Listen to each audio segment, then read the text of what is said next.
नमस्कार, जोहार। युवा के प्लेटफॉर्म में आप सभी का स्वागत है। हमारा टू द पॉइंट का आज का टॉपिक है जंगल की आग, वनाग्नि। अभी हाल में यूएसए में कैलिफोर्निया जंगल की आग पूरे विश्व के समाचार पत्रों में पहले पेज पर स्थान बना लिया है और इसके कारण उसका एक प्रमुख शहर है लॉस एंजलिस, जो कि तबाह हो गया है। तेज हवाओं और असाधारण सूखे ने इस आग को गति दे दी है। इसके कारण हजारों लोग विस्थापित हुए, कई लोग मारे भी गए हैं। आइए देखते हैं इसके कारण क्या थे। तो इसका एक कारण ये था कि 2022 और 23 में जितनी बारिश हुई थी उसके बाद उतना ही शुष्क रहा है इस वर्ष का ठंडा। अक्टूबर के बाद से केवल 0.03 इंच ही बारिश हुई। जो पूर्व में बारिश हुई उसके कारण वनस्पति वृद्धि काफ़ी तेजी रही, लेकिन इस बार शुष्क होने के कारण जो वनस्पति वृद्धि हुई थी वो आग लगने के सामग्री के रूप में मौजूद हो गई है। दूसरा एक कारण है संत एन्ना हवाएं। ये साधारणतया कैलिफोर्निया में आम तौर पर चलने वाली साधारण हवाएं हैं, लेकिन इस साल ये असामान्य रूप से तेज हो गई हैं, 50 मील प्रति घंटा तक, जिसके कारण आग तेजी से फैल रही है। एक और कारण है लकड़ी। वहाँ के घर साधारणतया लकड़ियों के बने होते हैं भूकंप के बचाव के कारण, और लेकिन ये लकड़ी अभी वर्तमान में आग के लिए एक सामग्री के रूप में प्रस्तुत हो रही है और इसके कारण जो है आग लकड़ी को बहुत तेज़ी से आग लगा रही है और ये फैलते जा रहा है। भारत की अगर बात करें हम लोग, तो भारत में अगर वनाग्नि की रिपोर्ट देखें तो अभी हाल में एफएसआई की रिपोर्ट आई है 2023 का।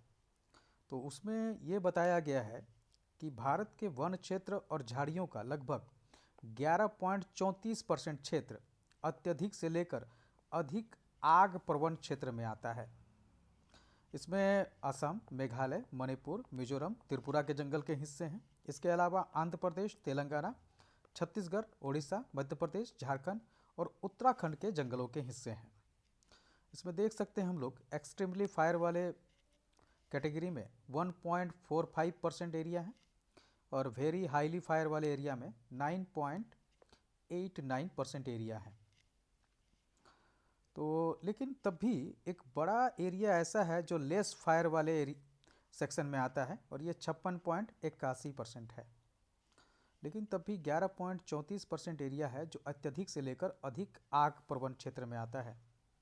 ये हम लोग देख सकते हैं। इसमें आपका उत्तर पूर्व के राज्य हैं जैसे मेघालय, नागालैंड, मणिपुर, मिज़ोरम, त्रिपुरा, और वहीं मध्य भारत के राज्य हैं उड़ीसा, छत्तीसगढ़, मध्य प्रदेश, तेलंगाना का भी हिस्सा है इसमें और आंध्र प्रदेश का भी हिस्सा है। उत्तराखंड का भी कुछ क्षेत्र आता है जहां आग लगने की संभावना या जंगल की आग की प्रवणता अधिक है। अब भारत में जंगल की आग के पीछे का कारण क्या है? तो प्राकृतिक और मानव निर्मित दो कारकों में इसको बांट सकते हैं। पहला कारक में आपका बिजली गिरना। बिजली गिरने के कारण चिंगारी उत्पन्न होती है जो जंगल की आग को शुरू करती है। इसके अलावा गर्मी का पैटर्न। हाल के मौसम में देखा गया है कि ग्लोबल वार्मिंग के कारण जो तापमान बढ़ा है उसने जंगलों को आग के प्रति अधिक संवेदनशील बना दिया है। वायुमंडलीय तापमान में वृद्धि और सूखापन, जो शुष्क मौसम आते हैं उसके कारण आग लगने के लिए अनुकूल परिस्थितियां बन गई हैं। मिट्टी में नमी की कमी ये भी एक कारण है। वन की आग को भड़काने वाली सामग्रियों की प्राकृतिक उपलब्धता भी जो है भारत में वन लगने का एक कारण है, क्योंकि भारत में वन भूमि में बड़ी मात्रा में सूखी लकड़ी, पत्तियां, सूखे घास, खरपतवार उपलब्ध होते हैं जो वन की आग का कारण बनते हैं। मानव जनित कारण महत्वपूर्ण है। इसमें धूम्रपान, क्योंकि सिगरेट के बट जलाने के बाद में बिना बुझाए फेंक देने से जंगल में आग लग सकती है। कैंप फायर, जो कैंपिंग लोग करते हैं, कई बार जलती हुई आग को या जलने वाली सामग्री को बिना देख रेख के छोड़कर चल जाते हैं जिससे जंगल में आग लग जाती है। मलबा जलाना, कचरा ये सब जो जलाया जाता है उसका राख जो बच जाता है उसके कारण भी आग लगती है। कटाई और जो खेती की जाती है जलाकर, झूम खेती जो कर्तन दहन खेती है उसके कारण पूर्वोत्तर क्षेत्र में आग लगती है। जंगल में ये घटनाएं खासकर बसंत ऋतु में ही होती हैं। ये बसंत ऋतु मार्च और अप्रैल के बीच में होती है। भारत में बसंत ऋतु के दौरान जंगल में आग लगने की घटनाएं चरम पर होती हैं। आइए देखते हैं इसके कारण क्या है कि आखिर ये जंगल की आग की घटनाएं भारत में बसंत ऋतु में ही क्यों होती हैं। तो इसका एक कारण है कि सर्दियों के महीने में कम बारिश होती है, जिसके कारण में मौसम, मिट्टी, इसमें नमी कम हो जाती है और मिट्टी को आग नियंत्रित करने की जो क्षमता होती है वो खो देती है। वो शुष्क हो जाती है, जिसके कारण वो आग के लिए अनुकूल स्थितियां पैदा कर देती हैं। इसका एक कारण हाल में उत्तराखंड के जंगलों में लगी आग भी है। ज्वलनशील पदार्थों की अधिक उपलब्धता ये भी एक कारण है, क्योंकि इस मौसम में मृत पत्ते, सूखी घास, खरपतवार, सूखी लकड़ियाँ यह अत्यधिक मात्रा में जंगल में उपलब्ध होते हैं। तेज हवाएं भी हैं एक कारण। चलिए आइए देखते हैं झारखंड में क्या कारण है। झारखंड के संदर्भ में देखते हैं इसको। तो झारखंड में अगर हम लोग देखें तो इसमें एक्सट्रीमली फायर और वेरी हाई फायर एरिया में आपको दिखेंगे ये 11.78% एरिया है जो आपको अत्यधिक और बहुत अधिक आग वाले क्षेत्र में आते हैं। यहाँ भी 35.29% ऐसा एरिया है जो बहुत कम आग प्रभावित क्षेत्र में है। अगर हम लोग इसके मैप के हिसाब से देखें तो इसमें पश्चिम सिंहभूम, सरायकेला खरसावां का भी कुछ भाग इसमें आता है। इसके अलावा लातेहार, कोडरमा, ये राजमहल का क्षेत्र, इसके अलावा हजारीबाग, चतरा का, रामगढ़ का क्षेत्र, ये भी इसके अंतर्गत आते हैं। ये क्षेत्र वैसे क्षेत्र हैं जो अत्यधिक आग प्रवण क्षेत्र हैं। झारखंड में आग लगने के कारण को अगर देखें तो इसमें मानवीय गतिविधियां और प्राकृतिक घटनाएं दोनों कारण हैं। सबसे पहला जो कारण है वो है महुआ के फूलों का संग्रह। वनोपज को इकट्ठा करने के लिए पेड़ों के नीचे की सूखी पत्तियों को जलाने के लिए लोग साधारणतया आग लगा देते हैं, जिससे महुआ फूलों को इकट्ठा करना आसान हो जाता है। ईंधन की लकड़ी के संग्रह करना यह भी एक कारण है। चारागाह, गहन चराई गतिविधि के कारण जंगल की आग कारण बनती है। सिगरेट जो फेंका जाता है जंगलों में, कैंप फायर, कैंपिंग के दौरान जो आग लगाकर छोड़ दी जाती है उसके कारण भी, कचरा जलाना भी एक कारण है। तस्करी और अवैध कटाई ये भी एक कारण है, क्योंकि अपराधी सबूत छिपाने के लिए जंगल में आग लगा देते हैं कई बार। जलवायु परिवर्तन के कारण ये आग तीव्र गति से फैलती है। प्राकृतिक कारण जैसे बिजली गिरना, चट्टान गिरने से चिंगारी, ये कुछ ऐसे कारण हैं जिसके कारण झारखंड के जंगलों में आग लगती है। इसके प्रभाव को अगर हम लोग देखें तो फॉरेस्ट फायर के बहुत ही एडवर्स इफेक्ट होते हैं, नेगेटिव इफेक्ट हैं। जैसे हम लोग अगर शुरू करें इसको देखते हुए तो लाइवलीहुड, आजीविका का संकट, क्योंकि जंगल से जुड़े जो आजीविका के स्रोत होते हैं वो कम हो जाते हैं। मिट्टी और जल, इन दोनों के स्तर में कमी आती है, मिट्टी की गुणवत्ता कम हो जाती है और जल का स्तर में गिरावट आता है। लकड़ी, बड़े पैमाने पर जो मूल्यवान लकड़ी होती है वो जल जाती है। फॉरेस्ट लाइफ के इकोसिस्टम को भी प्रभावित करता है। जंगलीय जीवन या उसमें डिपेंडेंट जो जीव जंतु हैं वो भी इसमें प्रभावित होते हैं।